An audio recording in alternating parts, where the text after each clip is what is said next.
आज के दौर में हम सभी को समय समय पर अपने दरवाजों तक जरूरी चीजें पहुंचाई जाती है। कभी कभी हम डिलीवरी बॉयज के साथ बातचीत करते हैं और कभी कभी तो हम उन्हें अनदेखा भी कर देते हैं। हम शायद ये स्वीकार करते हैं कि एक छोटा सा प्रोत्साहन पाने के लिए भी कितनी देर और कितनी ज्यादा मेहनत करते हैं, जो काफी हद तक उनके लिए हमारे द्वारा दी गई रेटिंग पर डिपेंड करता है। नंदिता दास की बॉलीवुड फिल्म जूही गेटो उसी दुनिया पर लोगों का ध्यान खींच रही है, जहाँ किसी शख्स का अस्तित्व उसका चरित्र उसकी कड़ी मेहनत पर नहीं बल्कि कस्टमर्स की मर्जी पर डिपेंड करता है कि वो शख्स कितनी मेहनत कर रहा है। तो भुवनेश्वर में सेट कहानी कपिल शर्मा द्वारा निभाए गए मानस और उसकी पत्नी प्रतिमा के इर्द गिर्द घूमती है और कैसे वे पैसे की कड़की से निपटने के लिए अपने शरीर और आत्मा को जैसे गिरवी रख देते हैं। तो वीडियो को शुरू करते हैं, और अगर वीडियो अच्छा लगे तो वीडियो को लाइक जरूर कीजिएगा और इसी तरह के वीडियोस पाने के लिए आप हमारे चैनल को सब्सक्राइब भी कीजिएगा, ताकि आपको इसी तरह के लेटेस्ट और फ्रेश कंटेंट मिलते रहे। तो फिल्म की कहानी शुरू होती है मानस महतो के सपने से, जहां वह ख्वाब में एक खूबसूरत लड़की के साथ साथ नौकरी के फॉर्म के लिए परेशान नजर आता है,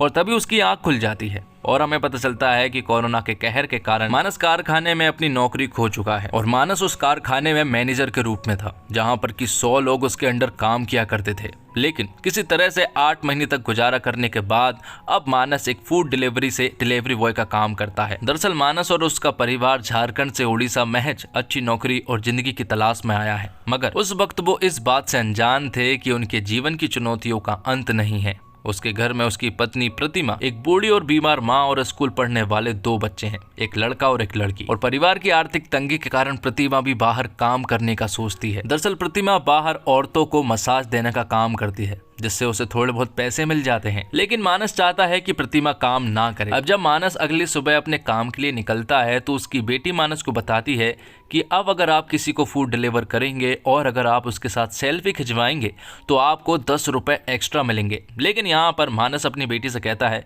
कि वो किसी अजनबी के साथ ऐसे फोटो नहीं खिंचवा सकता, लेकिन 10 रुपए एक्स्ट्रा मिल रहे थे और बात सिर्फ एक छोटी सी सेल्फी की ही तो है।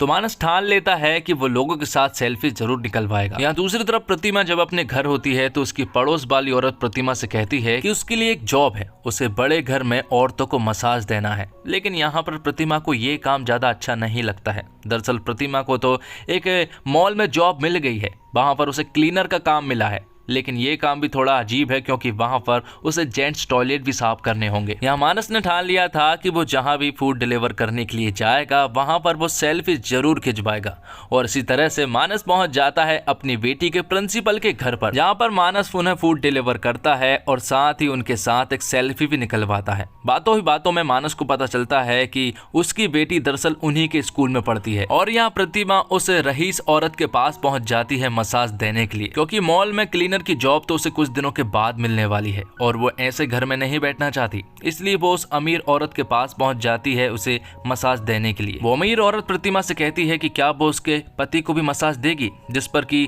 प्रतिमा उससे कहती है कि वो सिर्फ औरतों को मसाज देती है, बाकी वो आदमियों को छूती तक नहीं है सिवाय अपने पति के। जिसके बाद मानस जब अपने घर जाता है तो घर जाने पर उसकी बेटी अपने पिता को मतलब मानस को बहुत चिल्लाती है, क्योंकि मानस उसके प्रिंसिपल के घर पर फूड डिलीवर करने के लिए गया था, जिसके कारण पूरे स्कूल में ये बात पता चल जाती है कि उसके पिता फूड डिलीवरी का काम करते हैं, जिसके कारण स्कूल में उसका बहुत मजाक बनाया जाता है। अब अगले दिन स्कूल से मानस के पास कॉल आता है और उसे बताया जाता कि उसका बेटा सीढ़ियों से गिर गया है और उसे चोट लग गई है। इसलिए मानस तुरंत ही स्कूल जाता है और वहां से अपने बेटे को लेकर आता है। लेकिन इसी चक्कर में मानस की कुछ डिलीवरी में देरी हो रही थी, इसलिए वो अपने बेटे को लेकर जाता है और डिलीवरी कर देता है। वो उस पैकेज में ऐसे फ्रूट्स और ऐसे वेजिटेबल को डिलीवर करने जा रहे होते हैं जिनके उन्हें नाम तक नहीं पता थे। लेकिन स्कूल जाने की वजह से उसके हाथों से 2 ऑफर तो चले गए थे, इसलिए अपने पापा को खुश करने के लिए उसका बेटा 2 आइसक्रीम ऑर्डर करता है, जिससे कि उन्हें 2 ऑर्डर मिल जाए। लेकिन ये ऑर्डर मानस को ना मिलके किसी और आदमी को मिल जाता है जो कि उन्हीं के पास खड़ा हुआ था। तब वो आदमी मानस के बेटे को आइसक्रीम दे देता है और उससे कहता है कि 5 स्टार रेटिंग जरूर दीजिएगा। तो इस चक्कर में 2 ऑर्डर भी चले जाते हैं और मानस के पैसे भी। लेकिन मानस फिर भी अपने बेटे पर गुस्सा नहीं करता है, क्योंकि उसका नेचर गुस्से वाला नहीं बल्कि बहुत ही स्वीट नेचर है। मानस रोज उठकर ये प्लानिंग करता है कि वो आज तो कम से कम 10 डिलीवरी करेगा, लेकिन हर रोज कोई ना कोई प्रॉब्लम्स की वजह से वो लगभग 7 से 8 डिलीवरी ही कर पाता है। जिसके बाद प्रतिमा मानस को मॉल वाली जॉब के बारे में बताती है कि उसे वहां पर क्लीनर की जॉब मिल रही है। तो यहाँ पर मानस प्रतिमा से उस जॉब को करने से साफ मना कर देता है, क्योंकि वो नहीं चाहता कि वो वहाँ पर जाकर गंदगी साफ करे। अब अगले दिन मानस को 20 पिज्जा के बॉक्सेस को डिलीवरी करने का ऑफर आता है, तो वो ये ऑफर एक्सेप्ट कर लेता है, लेकिन उसके लिए भी उसे ज्यादा पैसे नहीं मिल रहे थे।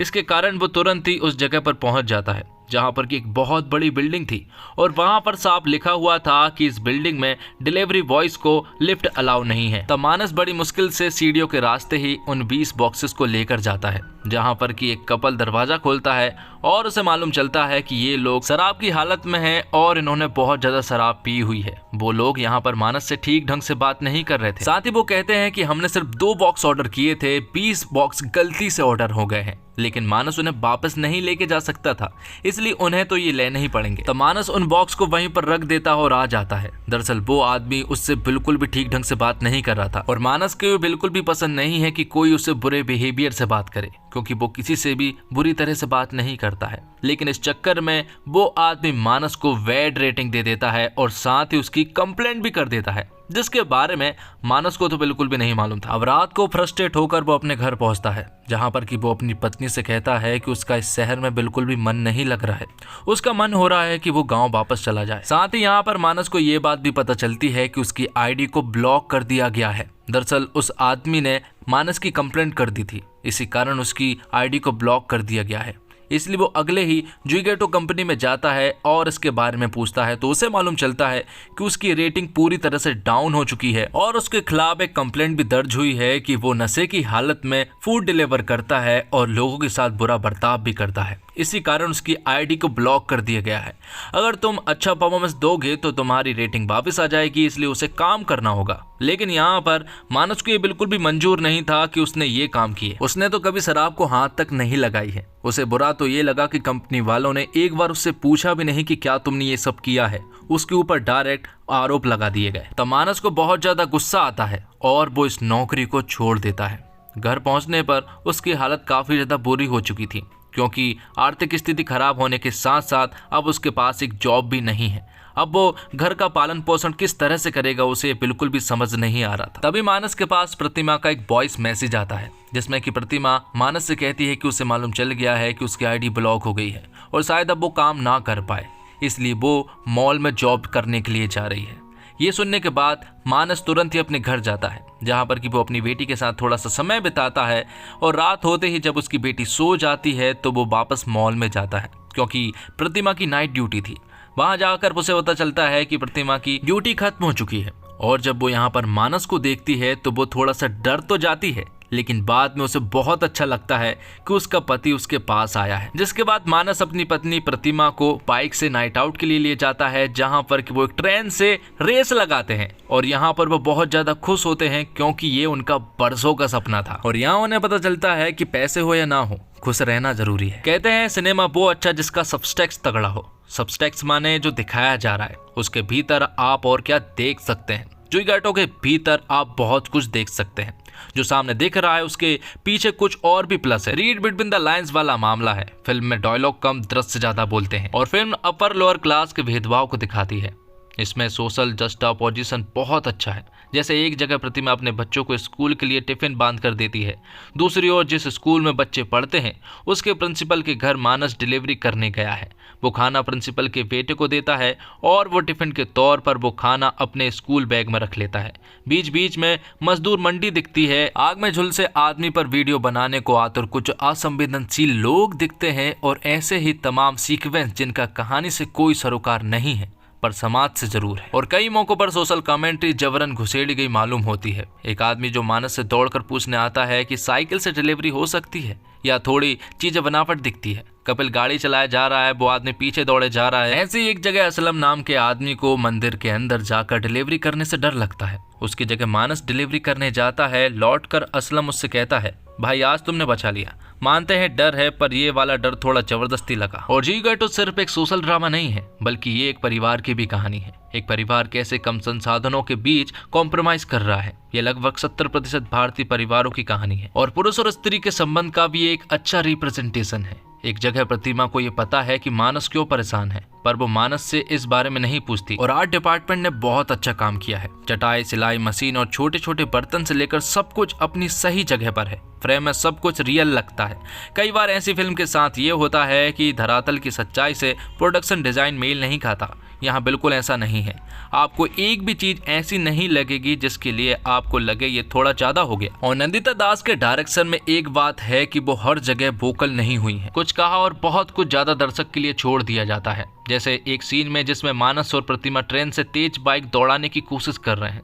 कितना प्यारा सीन है। जमीन पर बैठा व्यक्ति आसमान छूने की चाहत रखता है। और कपिल शर्मा फिल्म में अपनी छवि के विपरीत है। हरदम हंसाने वाला आदमी यहाँ सीरियस है। कपिल ने मानस की रोल की आत्मा को ढंग से पकड़ा है। उन्होंने आम आदमी की दुविधाओं, संकोचों और दुख में डूबे ह्यूमर को अच्छा रिप्रेजेंट किया है। और साथ ही कपिल की पत्नी के रोल में है सहाना गोस्वामी। उन्होंने बहुत ही कमाल का काम किया है। उनकी हंसी में भी एक मध्यम वर्गीय स्त्री का संकोच है। एक सीन है जहाँ पड़ोसन रोटी मेकर के बारे में सहाना को बताती है कैसे इसमें गोला रखो और एकदम परफेक्ट गोल रोटी बनेगी। वहाँ सहाना जिस मासूमियत से पूछती है कि रोटी फूलेगी भी, वो फिल्म में उनकी एक्टिंग का पीक पॉइंट है।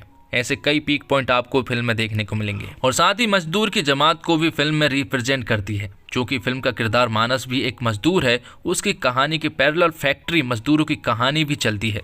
कैसे कुछ मजदूर संघर्ष कर रहे हैं और दूसरों को उससे कोई मतलब नहीं है। और इसी के साथ ये एक्सप्लेनेशन यहीं पर खत्म होता है। तो दोस्तों, उम्मीद करता हूँ आपको वीडियो पसंद आई होगी। अगर वीडियो अच्छा लगा तो वीडियो को लाइक जरूर कीजिएगा। और इसी तरह के वीडियोस पाने के लिए आप हमारे चैनल को सब्सक्राइब भी कीजिएगा, ताकि आपको इसी तरह के लेटेस्ट और फ्रेश कंटेंट मिलते रहे। मिलते हैं एक और वीडियो के साथ। तब तक के लिए आप हमारे चैनल के साथ बने रहिए। धन्यवाद। जय हिंद, जय भारत, जय श्री राम।